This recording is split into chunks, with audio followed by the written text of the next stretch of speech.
12 வகையான தியானங்களை நாங்கள் கற்றுக் கொடுக்குறோம். ஒரு வித்தியாசமான தியானம் நீங்கள் வேறு எங்கேயுமே இதை கற்றுருக்க முடியாது. சில தியானங்கள்லாம் பண்ணினீங்கன்னு சொன்னால் உங்களுக்கு ஒரு ஆனந்த அனுபவங்கள் கிடைக்கும். எந்த பிரச்சனையுமே உங்களை தாக்காது. இது ரொம்ப பவர்ஃபுல்லான தியானம். சிலவங்களுக்கு அந்த தியானத்தை பண்ணினா சிலவங்களுக்கு சில சித்துக்கள் சக்திகள்லாம் கூட கிடைச்சிது. நாளைக்கு என்ன நடக்கும், நம்ம இங்கே இருக்கும் பொழுதே சில மற்ற எங்கெங்கெல்லாம் உள்ள காட்சிகள்லாம் நமக்கு இங்கேயே தெரிகிற மாதிரிலாம் கூட சில சக்திகள்லாம் கூட கிடைச்சிது. ஏன்னா இதில் கொஞ்சம் லிமிட்டடாக தான் ஆட்களை எடுக்கிறோம், நிறைய கூட்டமாக எடுக்கிறது இல்லை. அதனால் நீங்கள் வாய்ப்பு இருந்ததுன்னா கலந்துக்கிடுங்க. 2007 நான் ஐயாவை சந்தித்தேன். அதுக்கு முன்னாடி வரலும் நிறைய ஆன்மீக அமைப்பு எல்லாத்துலேயும் டீப்பாக போகணும்னு சொல்லிட்டு ஆன்மீக அமைப்புலாம் நிறைய கலந்துக்கிட்டேன். நிறைய ஆன்மீக நூல்கள், அதுக்கப்புறம் விபாசனா பயிற்சி கிட்டத்தட்ட ஒரு 6 தடவை கலந்துக்கிட்டேன். எல்லாம் கலந்து கூட ஒரு பர்மனன்ட் சொல்யூஷன் நமக்கு கிடைக்கல, ஒரு டெம்பரரியாக தான் இருக்குது, நிரந்தரமான தீர்வு இல்லையே அப்படிங்கும்போது தான் ஐயாவை சந்தித்தோம். 2007 இறுதியில் ஒரு புரட்டாசி மாதம்தான் அப்போ தான் ஐயாவை சந்தித்தோம். அப்போ ஒரு 6 மாதம் ஐயா கூட பழகும்போது ஐயா கிட்ட பேசி ஒரு 6 மாதத்துக்கு அப்புறம் தான் அந்த தெளிவு நமக்கு ஏற்பட்டுச்சு. இப்போ நான் எப்படி இந்த வகுப்பு நம்ம எடுக்கிறோம் அப்படின்னா, ஸ்கூலில் கிளாஸில் உட்காந்துருக்குறோம், வாத்தியார் வகுப்பு நடத்துகிறார்.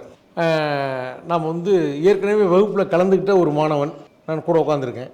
வாத்தியார் வகுப்பு நடத்திட்டு போன விட்டு நமக்கு சில சந்தேகங்களை சக நண்பர்கிட்ட கேட்போம்ல, நீ அந்த வகுப்பு புரிஞ்சுக்கிட்டியா, எப்படி புரிஞ்சுக்கிட்ட, நீ எப்படி புரிஞ்சுக்கிட்டேன்னு கேட்போம். அது மாதிரி தான் நான் அந்த உங்ககிட்ட அந்த வகுப்பை இப்போ எடுக்கிற அந்த வகுப்பு நம்ம பகிர்தல் தான். நம்ம என்ன புரிஞ்சுக்கிட்டோம், எந்த ஆங்கிளில் என்ன புரிஞ்சுக்கலாம் அப்படிங்கிறது நமக்குள்ளார நம்ம ஒரு நண்பர்கள் எப்படி நம்ம டிஸ்கஸ் பண்ணுறோமோ, சக மாணவன் நமக்குள்ளார எப்படி டிஸ்கஸ் பண்ணுறோமோ அதுதான் நம்ம இப்போ பகிர்ந்துக்க போகிறோம். ஓகேங்களா?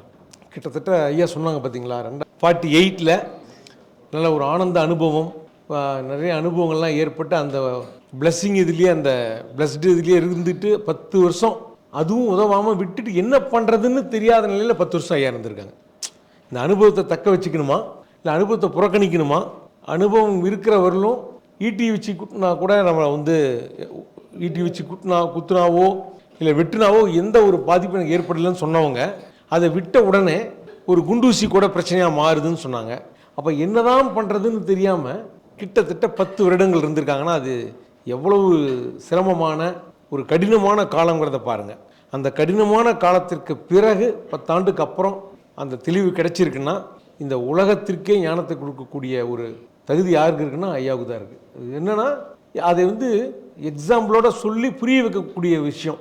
இதை புரிஞ்சுக்கிட்ட உடனே என்ன ஆகுனா, இதுவரை மகான்கள்லாம் என்ன சொன்னாங்களோ எல்லாமே லிங்க் ஆகும். நமக்கு புரியாதவர்களும் ஒரு புதிராக இருக்கும். அப்படி சொல்லிட்டாங்களே, இது எப்படி நம்ம நடைமுறைப்படுத்துறது? எத்தனையோ நமக்கு தத்துவங்களை படிச்சிருக்கிறோம், மகான்களுடைய உபதேசங்களை கேட்டிருக்கிறோம்.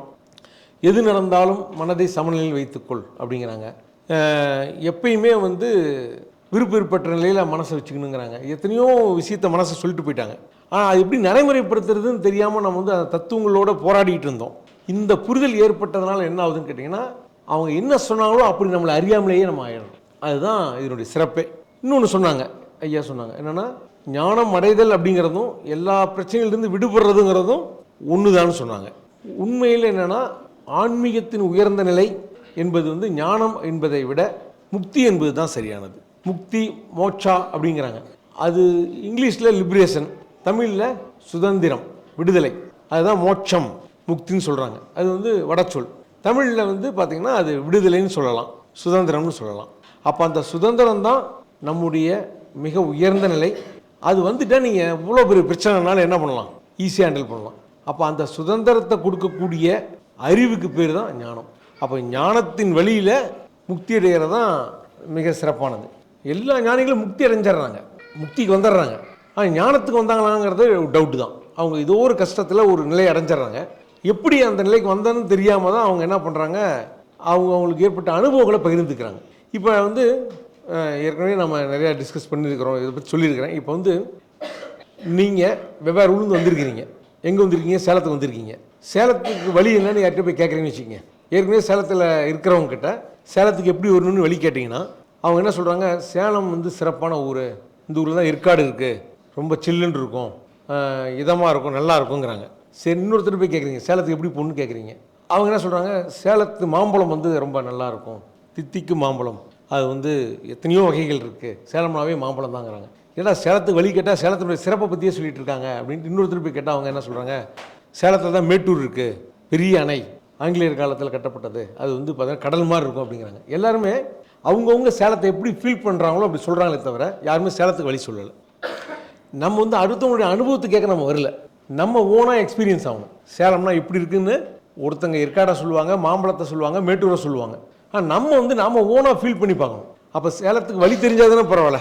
இந்த அனுபவத்தெல்லாம் வச்சுட்டு தேடணும்னா சேலம் கிடைக்குமா? அந்த கற்பனையை வச்சுட்டு தேட ஆரம்பிச்சிடும். ஒருத்தர் மாம்பழத்தை சொன்னாலும் மாம்பழம் மாதிரி எந்த ஊர் இருக்குன்னு தேடிட்டுமே தவிர சேலத்துக்கு வந்து சேர மாட்டோம். ஒருத்தர் வந்து ஏற்காடை சொல்லியிருந்தாலும் ஏற்காடு மாதிரி தேடிட்டுமே தவிர சேலத்துக்கு வர மாட்டோம். சரி, மேட்டூர் மாதிரி சொல்லி அதை தேடிட்டு இருந்தாலும் சேலத்துக்கு வர மாட்டோம். இப்போ நம்ம சேலத்துக்கு வழி சொல்கிறவங்க தான் முக்கியமே தவிர சேலத்தினுடைய சிறப்பை சொல்கிறது நமக்கு முக்கியம் இல்லை. நம்ம என்ஜாய் பண்ணிக்கலாம். அந்த சேலத்துக்கு வழி சொல்கிறவர் தான் ஸ்ரீ பகவத் ஐயா. முக்தியினுடைய சிறப்பை எல்லாருமே பேசுகிறாங்க. எல்லா ஞானிகளும் முக்தியினுடைய சிறப்பை பற்றி பேசுகிறாங்க. முக்தியில் எப்படி இருப்போம்னு சொல்கிறாங்க, விடுதலையில் எப்படி இருப்போம்னு சொல்கிறாங்க. ஆனால் விடுதலைக்கான வழி யாருமே சொல்லலை. அந்த வழி தான் ஞானம். ஸோ நம்ம வழி தெரிஞ்சுக்கிட்டால் நம்ம என்ன பண்ணலாம், நம்ம ஓனாக நம்ம எக்ஸ்பீரியன்ஸ் பண்ணிக்கலாம். எப்படி இருக்குன்னு பார்க்க அவங்கவுங்களுடைய எக்ஸ்பீரியன்ஸை ஃபீல் பண்ணலாம். இப்போ அதுதான் ஐயா காலையில் வகுப்படுத்தாங்க. சரி, யாருக்கெல்லாம் அந்த வழி தெரியணும், யாருக்கெல்லாம் அந்த ஞானம் வேணும் அப்படின்னு பார்த்தீங்கன்னா, யாருக்கெல்லாம் பிரச்சனை இருக்கோ அவங்களுக்கெல்லாம் ஞானம்ங்கிறது அவசியமானது தான். யாருக்கு பிரச்சனை இருக்குது? ரொம்ப கேள்வியை திருப்பி போட்டார். யாருக்கு இருக்குன்னு கேட்டவுடனே யாருக்கு இல்லைன்ட்டார். இல்லாதவங்க யாருன்னா குழந்தைங்க. பிறந்த குழந்தைங்களுக்கு பிரச்சனை இல்லை. இல்லை அவங்களுக்கு வந்து அறிவு வளரும் வரை பிரச்சனை இல்லை. அறிவு வளர்ந்த விட்டு பிரச்சனையும் வந்துடுது. இந்த சமுதாயத்தை பற்றி அறிவு இல்லாதவர்கள் அவங்க எப்படி இருக்காங்கன்னா, குழந்தைங்க பாருங்கள், யாரை பார்த்தாலும் சிரிக்கும், அழுக வந்தால் அழுகும். என்னைக்காவது இப்போ தான் சிரித்தேன் உடனே அழுதா யாராவது தப்பாக நினச்சிக்கோன்னு நினைக்குமா? அது உடனே சிரிக்கும், உடனே அழுவும். அப்பாவை ஏதாவது கேட்டு வாங்கி தரலாம், அப்பாவை அடிக்கும். அப்புறம் அப்பா மடி மேலேயே உட்காந்துட்டு ஆறுதல் எதிர்பார்க்கும். அதுதானே குழந்தை. இந்த குழந்தை மட்டும் ஏங்க அழகாகவே இருக்குது? எப்படி பார்த்தாலும் குழந்தைய பார்த்தாலும் கொஞ்சம்னு தோணுது இல்லை? ஏன்? அற்புதமான ஒரு வார்த்தை. அங்கே வந்து கள்ளம் கபடம் இல்லை, ஒரு இன்னசென்ட். அந்த குழந்தை வந்து அறிவு இல்லாதனால இன்னசென்ட்டாக இருக்குது. ரொம்ப ஒரு பிடிச்ச பொம்மை வச்சுருந்தா கூட ஒரு வாங்கி பிடிங்கி போட்டிங்கன்னா அடுத்து இன்னொன்று கிடைச்சா அதில் ஹாப்பி ஆகிடும். இல்லை எனக்கு அந்த பொம்மை தான் வேணும், இது எனக்கு வேணாம்னு சொல்லி அடம் பண்ணாது. இதெல்லாம் எது இல்லைன்னா கள்ளங்கபடம் இல்லாத தன்மையில் இருக்கிறவர்களும் பிரச்சனை என்பதே இல்லை, அது கவலை என்பதே கிடையாது. எல்லாமே அவங்களுக்கு எல்லாம் எப்படி இருக்குன்னா, எல்லாம் தோன்றி மறையுது, எதையுமே பிடிச்சு வைக்கல. இப்போ என்ன அப்படின்னு இருக்கே தவிர அது வந்து குழந்தை எந்த குழந்தையா வஞ்சத்தோடு இருக்கா? எந்த குழந்தையாவது பழி வாங்குதா? இதெல்லாம் எப்போ வருதுன்னா, இந்த சமுதாய அறிவு நாளுக்கு நாள் நம்ம சேர சேர என்ன ஆகுதுன்னு கேட்டிங்கன்னா, இது நல்லது, இது கெட்டது, இப்படி பண்ணால் இது அவமானம், இப்படி பண்ணால் இது துன்பம் அப்படின்னு உள்ளுக்குள்ள இந்த பாகுபாடுகள் அறிவு வளர வளர வந்த உடனே பிரச்சனைகள்லாம் நம்ம ஸ்டார்ட் ஆகுது. 12 வகையான தியானங்களை நாங்கள் கற்றுக் கொடுக்குறோம். ஒரு வித்தியாசமான தியானம் நீங்கள் வேறு எங்கேயுமே இதை கற்றுருக்க முடியாது. சில தியானங்கள்லாம் பண்ணினீங்கன்னு சொல்லி சொன்னால் உங்களுக்கு ஒரு ஆனந்த அனுபவங்கள் கிடைக்கும். எந்த பிரச்சனையுமே உங்களை தாக்காது. இது ரொம்ப பவர்ஃபுல்லான தியானம். சிலவங்களுக்கு அந்த தியானத்தை பண்ணினா சிலவங்களுக்கு சில சித்துக்கள் சக்திகள்லாம் கூட கிடைச்சிது. நாளைக்கு என்ன நடக்கும், நம்ம இங்கே இருக்கும் பொழுதே சில மற்ற எங்கெங்கெல்லாம் உள்ள காட்சிகள்லாம் நமக்கு இங்கேயே தெரிகிற மாதிரிலாம் கூட சில சக்திகள்லாம் கூட கிடைச்சிது. ஏன்னா இதில் கொஞ்சம் லிமிட்டடாக தான் ஆட்களை எடுக்கிறோம், நிறைய கூட்டமாக எடுக்கிறது இல்லை. அதனால் நீங்கள் வாய்ப்பு இருந்ததுன்னா கலந்துக்கிடுங்க.